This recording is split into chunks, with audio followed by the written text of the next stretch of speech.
ज्ञानज्योती सावित्रीबाई फुले आधार योजना व वसतिगृह योजना तर विद्यार्थ्यांसाठी आनंदाची बातमी आलेली आहे। भरपूर सारे विद्यार्थ्यांचे फॉर्म भरायचे बाकी राहिलेले आहे।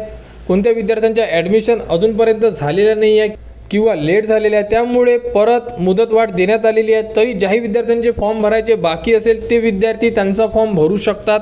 तर बघू शकता अशा प्रकारे एक परिपत्रक जाहीर झालेलं आहे आणि या परिपत्रकामध्ये संपूर्ण माहिती उपलब्ध करून दिलेली आहे। तर बघू शकता जो टाइम टेबल आहे हा सुद्धा आता चेंज करण्यात आलेला आहे। तर यामध्ये जेही विद्यार्थ्यांना फॉर्म भरायचे असेल ते विद्यार्थी 26/10/2025 पर्यंत त्यांचे फॉर्म भरू शकतात। म्हणजे अजून आता आपल्याकडे 26 दिवस बाकी आहे। ज्याही विद्यार्थ्यांचे फॉर्म भरायचे बाकी असेल ते विद्यार्थ्यांनी आपले फॉर्म भरा व जेही विद्यार्थी फर्स्ट इयरला असेल ते विद्यार्थी त्यांचा फॉर्म वसतिगृहाचा भरतील आणि तो फॉर्म वसतिगृहाला सबमिट करतील। ऑफलाईन सबमिट करणं अतिशय गरजेचं आहे।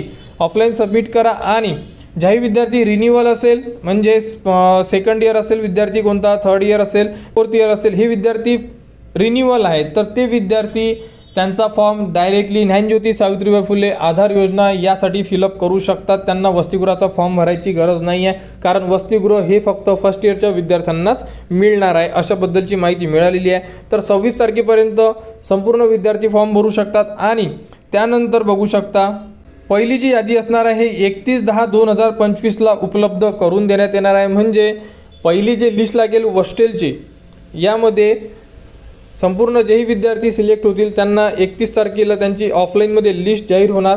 लिस्ट लागल्यानंतर तुम्हाला संपूर्ण माहिती दिली जाणार। तर ज्याही विद्यार्थ्यांचे फॉर्म भरायचे बाकी असेल ते विद्यार्थी 26 तारखेपर्यंत त्यांचे फॉर्म भरू शकतात आणि 26 तारखेपर्यंत तुम्ही तुमचा फॉर्म वसतिगृहाला सबमिट करा।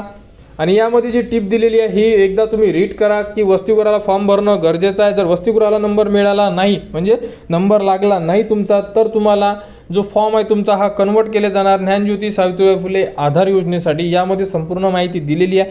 तरीही ज्या विद्यार्थ्यांचे फॉर्म भरायचे बाकी असेल त्यांनी लवकरात लवकर फॉर्म भरा आणि फॉर्म कसा भरायचा या संदर्भात रिन्यूअलचा सुद्धा व्हिडिओ या व्हिडिओच्या डिस्क्रिप्शनमध्ये आहे, नवीन विद्यार्थ्यांचा सुद्धा आहे आणि त्यानंतर जेही विद्यार्थी असेल की ज्यांनी हॉस्टेलसाठी फॉर्म भरायचा आहे त्यांच्यासाठी सुद्धा व्हिडिओ उपलब्ध करून दिलेला आहे। तो व्हिडिओ बघा आणि आपला फॉर्म फिलअप करून घ्या। काही अडचण असल्यास तुम्ही कमेंट करू शकता आणि ज्ञानज्योती सावित्रीबाई फुले आधार योजना वसतिगृह योजना याबद्दल जीही पुढील अपडेट येईल ती तुम्हाला आपल्या चॅनलवर देण्यात येणार। त्यासाठी आपल्या चॅनलच्या कनेक्टमध्ये राहा, चॅनलला सबस्क्राईब करा व हा व्हिडिओ इतरांपर्यंत शेअर करा।